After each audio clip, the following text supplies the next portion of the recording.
السلام عليكم ورحمة الله وبركاته.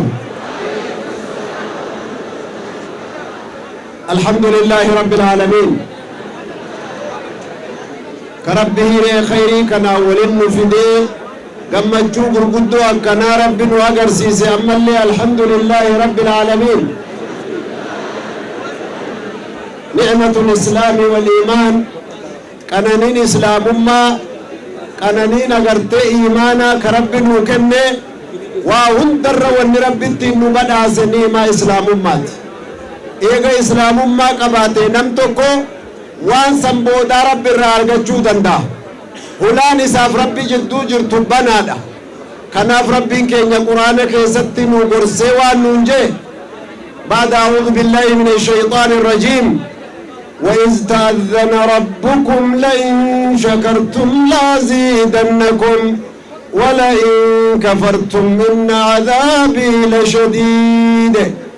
يرو ربي بيكسيس باسي سميد أجيفت داجي أغرتي ربي قدان بيكسيس ربي براتي مالي بيكسيسني ربي برا للمني ربي براتي يكون لئن شكرتم لأزيدنكم يو إسن شكرتن يو نقلتهم فتن ربي برا دبلتا أرغتنين ونجي ربي قدان سبحانه وتعالى ربي قيا الرانوس كراني راكنا نولافزي إسنس كرورا كنا قبسونا إسني لافزي ولنو قبي ميامل لي الحمد لله رب العالمين.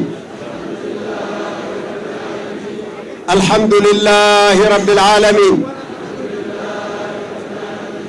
تقوما نكناكو ونرى إسني دبادو تقوما دا تقوما أكسنت ربي نرى نوغر سيسي كان kanuti wallagga lixaa keessatti aanaa gartanii qondaalaa kana keessatti takka oduudhaanillee quban qabne faallaa waan agarree kanaarra argi dhageenya jechuu rabbii subhaanahu wa ta'aalaa guyyaa irraa kana nu qanansiisee obboleeyyan walin nu qabee tokkummaa keenya irra nu agarsiise.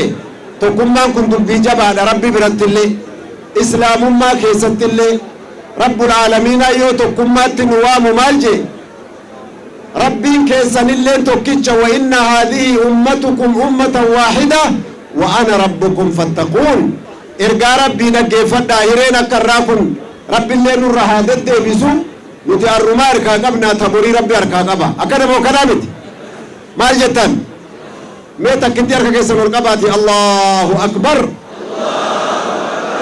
الله أكبر لا إله إلا الله الله أكبر. أزمرت كب جدا دابات إن شاء الله تعالى قلبي كيسن حديثة تكتي سنيمة قطعها علماء الدوت واستهاجرة ساتي اللي أراك راك نقم من نقبنو وادراه الدورتي يا ممني جرا ساعة فريف ساعة شانرتي مالي نمني ولد تنقبم أرى تقفان دراك يسن نقم تشيفتنين yaamicha warra ummata keenya da'awaa keenya kana dhageessanii sa'a sadii irratti akkana guutamtanii ummata eegu sheekotiin keenya kun illee nu taazzabani ka akkana takka bakka biraatti nagarre guutamtanii akkana dhuftanii rabbi imaanaan isinaa guutu rabbi tawfiiqaan isinaa guutu islaamummaa guutu rabbi isinii haa kennu akkuma rabbii yaamee ummata kana garboottan isaa dubbisee udkhuluu fi silmi kaaffa guutummaatti islaama guutummaadhaan fudhadhaa jedhe san guutuu islaamummaa kana rabbiin biyya kana haa qubsiisu rakkoo biyya kanarraa dhageenyee fi ka dhugaan jiruu fi ka oduun dhageenyellee rabbi haa dhaabu gammachuudhaan agartee quufaan rabbi isin haa qubsiisu. obboleeyyan tokkummaan irraa dubbachuu an deemu ka rabbiin keenya itti nu yaame mee hadiisa ajaa'ibaa tokko isin himaa gurra qalbiitiin dhaggeeffadhaa. maal jedhan rasuuli rabbi alayhi salaatu wassalaam tokkummaan rabbiin itti nu yaame namaa miti bineensa fayyade. hay bineensi maal tokkummaa beekaa bineensa fayyade mee dhaggeeffadha.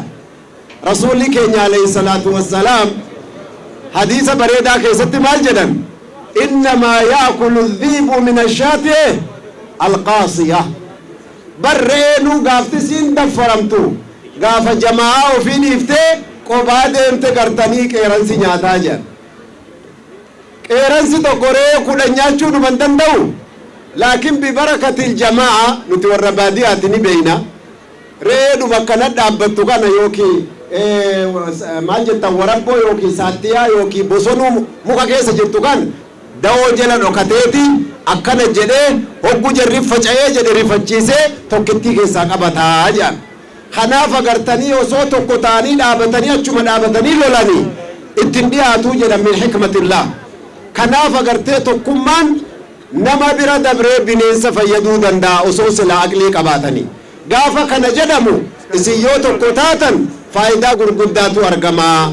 Yoo akkanatti waliin qabamanii amma bismillaahi dachii kan akkana guutanii lafti hanqattee ijoolleen keenya muka gubbaa koranii akkanatti gartee dachii kana guutan mee akkam nama gammachiisa. Salaatul jama'aan islaamummaa dhumti keenyaa wanni inni irra dhaabate tokkummaan ijoolle.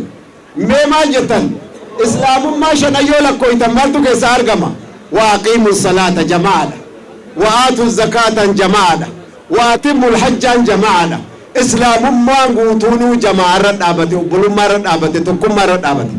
Kanaaf sawaabni salaatul jamaa tokkorra lama caala jedha rasuulli alayhi salaatu wassalaam. Lamarrallee sadii caala jedhan haguma jamaan guddatuuni sawaabni jamaallee guddataa meelaalaa isin fadli tokkummaa kana jechuudha. Kanaaf khayrii akkanaa kana keessatti insha Allahu ta'ala akka jabaannee qooda guddaa irraa fudhannu waan tokkummaa keessan facaasu akka bareechitanii ofirraa eeggattan dhaamsa kiyyaa fi dhaamsa ulamaa'ii keenyaati. Wajazaakumullahu khayran.